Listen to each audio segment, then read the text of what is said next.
Hey everybody, thanks for tuning in. My name is Scott Hildebrand. I've worked for Spartan for 4 years, both on the sales team and property management team.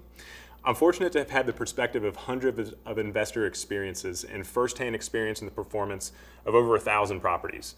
Many of our clients are first-time real estate investors, just like some of you may be. I've shared in investor experiences that range from perfect property performance for years over year, typical ups and downs that we might expect to see in a real estate investment, all the way down to catastrophes from like fires, storm damage, evictions, vandalism, and theft. You've heard from a lot of really smart, experienced speakers during this event, and there are countless ways to enter the real estate investment ecosystem.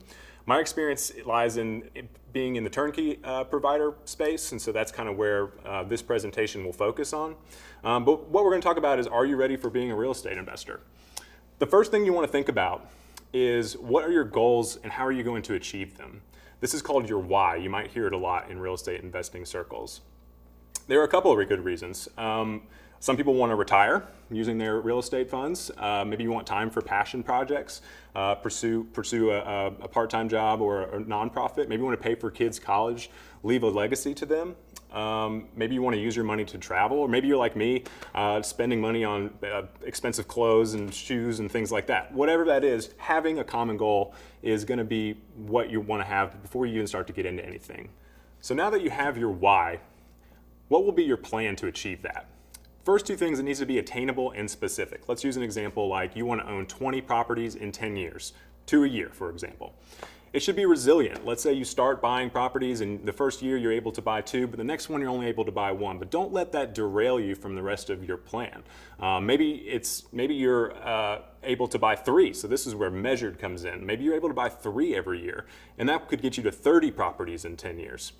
And then at the end of the day, make sure that it's focused on the why. There could be setbacks. There could be things that slow you down along the way. But always keep the reasons for getting into this first and foremost.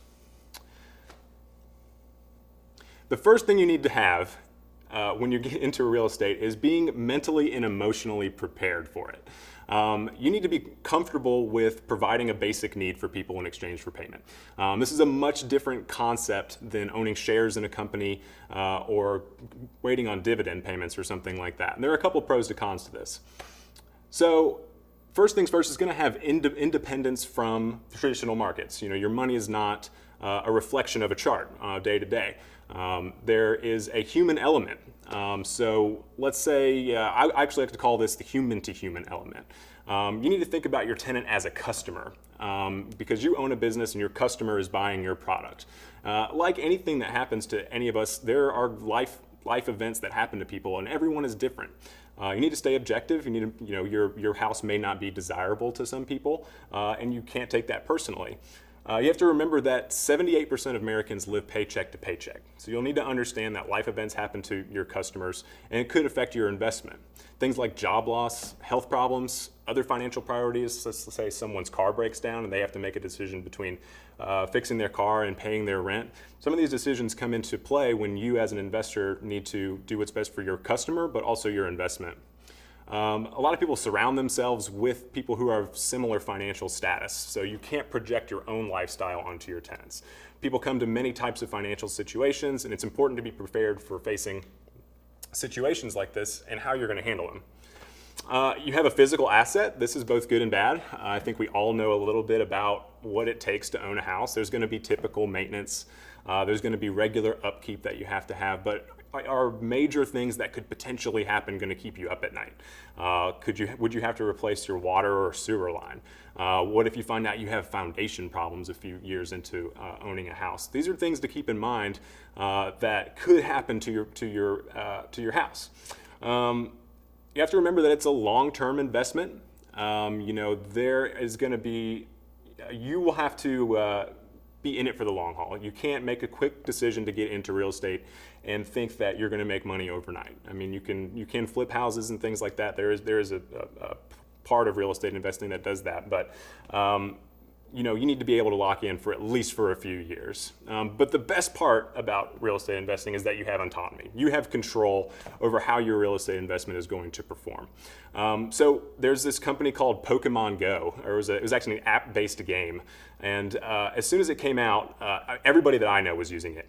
And the Nintendo stock actually rose 50% overnight. They gained $1 billion in market share in one day and $10 billion in a week. But some poor spokesperson for Nintendo had to come out and let everyone know that actually Nintendo doesn't make this game, and the stock tanked. These are the type of things that happen when you have market-based investments and not investments that you can control. So the next thing to think about is financial preparation. I often see clients that get strained when their house isn't performing as it should. It puts an undue burden on them when they have to start shouldering maybe the mortgage payment, the utilities, repair costs, because maybe they've overextended themselves a little bit. So preparing for investment property is a really crucial step of becoming a real estate investor. And so we kind of got a few things to talk about there. Where will your money come from? Most commonly, it's going to be savings. Maybe it's just money you've put away for a long time. A home equity line of credit. Maybe you have a vacation home or a home that you inherited and you want to 1031 exchange it. Maybe you can use retirement funds like self-directed IRAs. You can use a family trust, or maybe you have less capital, but you can use partners to get into it. These are a few ways, most common ways that people get into real estate investing. You're probably going to want to get a loan. Most people will. You can leverage your money. You can buy more properties. Your lender is going to look for a couple of key things. This is an oversimplification, but they're going to want to know your credit score. They're going to want to know your debt to income ratio. What kind of other debts do you have and how much income do you have? Can you afford a house? And then they want to see seasoned funds. So you can't just get money out of nowhere and put it in a bank account and use it for your down payment. Seasoned funds actually have to sit in your bank account for at least 60 days in order for a lender to use those funds for a down payment. And can you manage your money? This is a really important part of real estate investing. Why most people get into it. When you actually do start making money, you have this thing called cash flow. That is the magic word. Everybody loves the idea of cash flow, money flowing through. But what is that? So when your tenant pays your rent, you are going to get a chunk of money. What you decide to do with that is entirely up to you. The first thing that I recommend doing is paying your mortgage. That's the most important thing you can do. The next would be paying taxes and insurance if those aren't included in your escrow. So after those expenses, that is going to be your true cash flow. Maybe you had some repairs and maintenance. Cash flow is a little bit lower this month. There's a couple things you do with that cash flow that you have now that you've paid all of your debts and obligations. Are you going to budget this money? We recommend it. A kind of common theme of budgeting cash flow is 5% for future maintenance, 5% for future vacancy. People can be more conservative or more aggressive with that. Some people are going to put away as much as 20% or 50% of their cash flow in preparation for things that could happen in the future. Are you going to spend it? Maybe it is just fun money. Maybe you want to go out to dinner or buy something nice that you've had your eye on. Or are you going to reinvest it? Are you going to take that money and are you going to pay down principal on your house or other properties that you've had so you can pay them off faster? Because once you do pay them off, that is where the real cash flow is not having all of these other things that you have to pay for, and you really start making a lot of money in real estate. Again, we talked about it being a long-term investment. So how much is enough? So this is a really good question. Let's say you have a $100,000 house and you saved your first $20,000. That's 20% down. You're ready to go. You're ready to be a real estate investor. Maybe not. There's a little bit more that goes into it. Kind of broke it down for you. This is a basic projection on a $100,000 house. So let's say you saved your $20,000 that we talked about. Congratulations, a huge milestone. But we have closing costs. That's going to be about $2,000 on average. When you're under contract, you're going to want to get inspections done. Maybe that's a home inspection, a pest inspection, a septic and tank inspection. There's a million different types of inspections you can get. You'll have to get an appraisal, and those range from $400 to $750. Your lender's going to want to know that the house is worth whatever the seller is selling it for. And then this is the big one, is reserves. We talked about, truly being financially ready. If you need the money the day after you close, that means you probably weren't totally ready to make the purchase. We recommend having 6 months of your mortgage utility bills saved up and then an emergency fund. You don't know, even after you have all of the inspections done, and then the second week you own the house, a storm could come through and a tree could fall on it or something like that. Having those reserve funds so you're not sweating in the first 6 months of ownership is a very, very important part of becoming a real estate investor and doing it comfortably and responsibly. So doing due diligence. So now that you know that you are mentally and emotionally prepared, you are financially prepared, you're ready to dive in. So figuring out how you're going to do it is a really important part. You want to make sure you're doing it intelligently, safely, and responsibly, and there's a couple of different ways. Who's going to be involved? That's one of the first things. If you're going to get into buying a single-family real estate investment, there's going to be realtors for finding the deals. There's going to be lenders for helping to finance it, attorneys for closings, contractors for doing rehab work, inspectors to making sure that work is all done correctly, and then property managers to actually help collect rent, take care of maintenance, everything that goes into property management. It's a full-time job. Or there's companies like us, which turnkey solutions, which kind of packages all of this up into one product and makes it easy for real estate investors. What are you going to buy? We focus on single family houses. You can also get into multifamily. You can get into commercial storage units, mobile home parks, skyscrapers. There's a million different ways to get into real estate. Single family houses is a really good stepping stone for a lot of real estate investors to kind of get their feet under them and understand what all goes into owning a property. When will you do it? So you want to make sure all of your primary needs are met. You don't want to skimp on your own life in order to own real estate investments.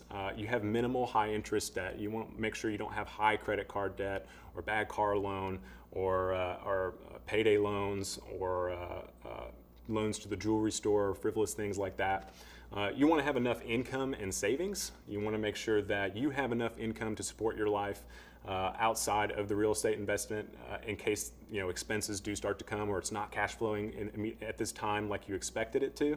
And then do you have any life events coming up? Are you thinking about buying your primary residence, which could affect your credit or things like that? Are you thinking about going back to school or having a kid or retiring soon? So there's a lot of different things that come into timing and making sure that owning a real estate investment, which can sometimes be a lot of work, especially to get through the actual purchasing process, make sure that it's a good time in your life that you're not going to strain yourself too much as you start to get into it. Where are you going to find a real estate investment? This is a big one. So you want to find someplace that's stable, a city or a town that isn't declining in population, someplace that's also maybe not seeing a meteoric rise either, because sometimes that can end in disaster. You want to find a place that's affordable and has a good rate of return. You can find really nice properties everywhere, but the rent may not give you a good rate of return.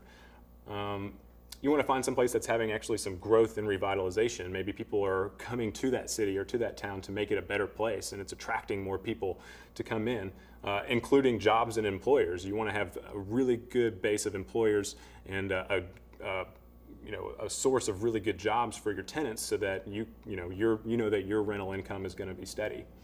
You want to find a place that is a good tenant to owner-occupied ratio neighborhood. And this is what we talk about sometimes here at Spartan, is that our neighborhoods are going to be a good mix of tenant and owner-occupied. If you find areas that are fully tenant-occupied, you're likely going to have maybe higher maintenance, lower quality properties, older properties. And then if you have someplace that's totally owner-occupied, it's likely going to be too expensive to enter. So finding a good mix of a neighborhood of tenant and owner-occupied houses is really important. And so once you've kind of figured out, what state you want to invest in, what city you want to invest in, what neighborhood you want to invest in, it's going to be you're going to find comparables.